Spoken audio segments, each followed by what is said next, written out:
اسلامیہ college Peshawar میں cricket tournament کا انعقاد کیا گیا جس میں 10 ٹیموں نے حصہ لیا۔ مزید جانتے ہیں فضل حسین سے۔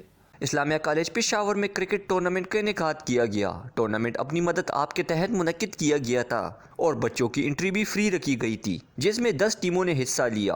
کھلاڑیوں کی عمریں 13 اور 16 سال تھی۔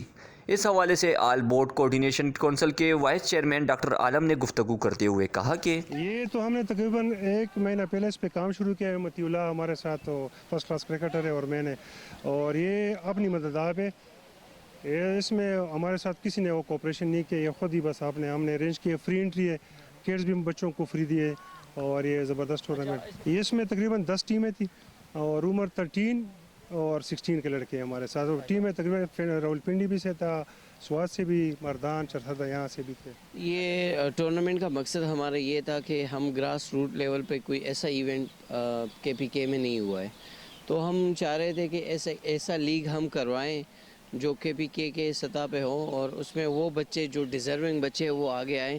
تو ہم نے یہ انیشیٹو لیا ہے کہ ان بچوں کو ہم سب چیزیں پرووائڈ کریں یہاں پہ، اور یہاں یہ بچے آج دوسرا سیمی فائنل ہے اور آپ کو اندازہ ہو رہا ہے کہ کتنا انٹرسٹنگ ہے یہ میچ۔ ٹورنامنٹ میں خیبر پختونخوا کے علاوہ اسلام آباد کے بچوں نے بھی حصہ لیا اور مزید بھی ٹورنامنٹ منعقد کیے جائیں گے۔ کیمرہ مین اختر منیر کے ساتھ فضل حسین، CT نیوز پشاور۔